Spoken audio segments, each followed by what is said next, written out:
পতাকা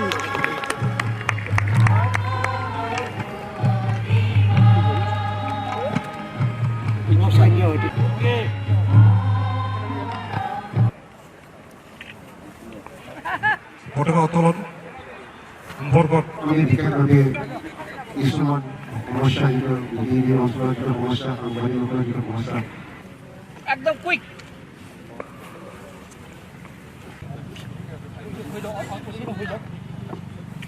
তেনেকৈ দিওঁ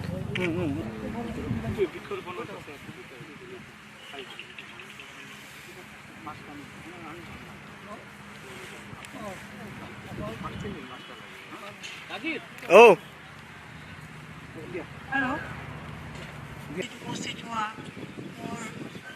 মৰমৰ দাদা চৰকাৰ সতীৰ্থ বৃন্দ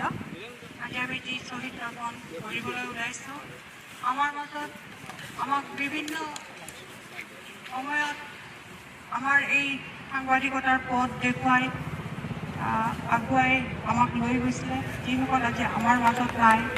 তেওঁলোকক আমি শ্ৰদ্ধাৰে সুঁৱৰিছোঁ আমি এই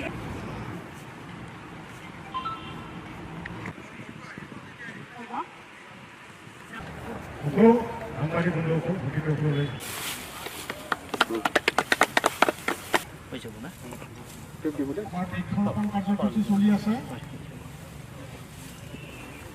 আমাৰ মাজত আহি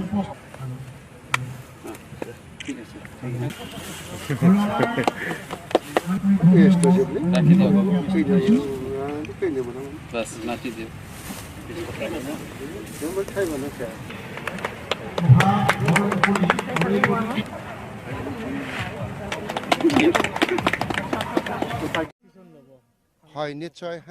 সাংবাদিক বন্ধুসকলক পোনপ্ৰথমে মই ধন্যবাদ জ্ঞাপন কৰিলোঁ আজি ইয়াতে আমাৰ চিৰাঙত অল BTAD জাৰ্নেলিষ্ট এছ'চিয়েশ্যনত ইয়াতে 4 বাৰ্নিয়াল কনফাৰেঞ্চ হ'বলগীয়া হৈছে এদিনীয়া কাৰ্যসূচী আমি এই এদিনীয়া কাৰ্যসূচীত আমি গোটেই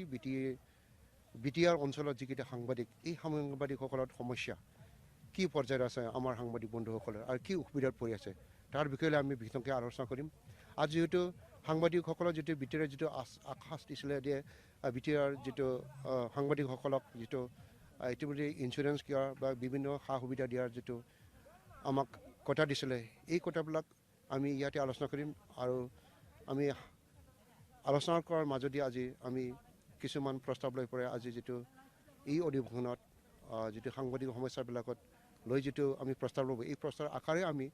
এখন মেমৰাণ্ডাম দিবলৈ এই অধিৱেশনত আমি সিদ্ধান্ত ল'ম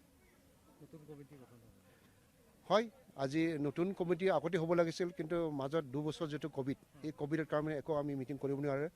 এইবাৰ আমি ইয়াত আলোচনাৰ মাজতে এই যিটো নতুন কমিটি ইয়াৰে ভংগ কৰাৰ পৰা নতুনকৈ কমিটি গঠন কৰাৰ আমি সিদ্ধান্ত ল'ম ধন্যবাদ